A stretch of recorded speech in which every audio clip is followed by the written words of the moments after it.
एक बड़ी खबर जरा दर्शकों को बता दूं, इलेक्शन कमीशन के मुताबिक भी तेलंगाना में मानूंगा कि बहुत कांग्रेस को बहुमत मिलता हुआ नजर आ रहा है तेलंगाना में। लक्ष्मीकांत जी, मैं लौटूंगी आपके पास, लेकिन एक ब्रेक पर मुझे जाना है। उसके पहले बहुत छोटा छोटा कंक्लूडिंग विनोद जी, अभी तक के रुझानों के मुताबिक जब 12 तकरीबन बजने वाले हैं, तो ये 3 राज्यों की जो हार है कांग्रेस की, अगर इसको हम कन्वर्ट होते हुए देखेंगे नतीजे में, ये 2024 के बैटल ग्राउंड पर क्या इंपैक्ट डालेगा? क्योंकि हम कह रहे थे जीती तो एक मोरल बूस्टअप के साथ जाएगी। देखिए, तेलंगाना को छोड़कर जो बाकी रिजल्ट्स हैं वो विपक्ष के लिए और कांग्रेस के लिए खासकर हतोत्साहित करने वाले रिजल्ट्स हैं। कांग्रेस को कम से कम छत्तीसगढ़ जीतना चाहिए था।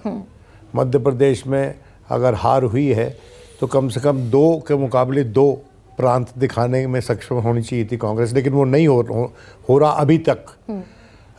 आखिर में क्या होता है वो देखना पड़ेगा, लेकिन अगर यही नतीजे स्थायी रहते हैं तो कांग्रेस को अपनी ऑर्गेनाइजेशनल स्टेट, जो उसकी जो संगठन है, उसकी जो हेल्थ है, उसका ध्यान देना पड़ेगा। उसको मैं समझता हूँ कि उसको एग्जामिनेशन करना चाहिए। उसको मेडिकली एग्जामिन करना चाहिए कि कारण क्या है। देखिए, बात यह है कि बीजेपी की फोर्स मल्टीप्लिकेशन आरएसएस करती है बड़े स्तर पर, और इस आर्मी का मुकाबला करने के लिए आपको एक मजबूत संगठन की ज़रूरत है।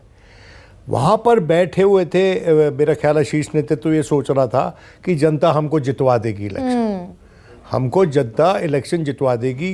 कमलनाथ जी से मेरी बात हुई थी, उन्होंने कहा कि people are going to vote for the future and they want to vote out BJP. मैं ये मानता हूँ कि जनता जितवाती है इलेक्शन। कई बार ऐसा हो जाता है कि पार्टियां नहीं, जनता लड़ रही होती है इलेक्शन, और जिसके खिलाफ होती है उसको हरा देती है, और जिसके पक्ष में होती है जितवा देती है। बिल्कुल।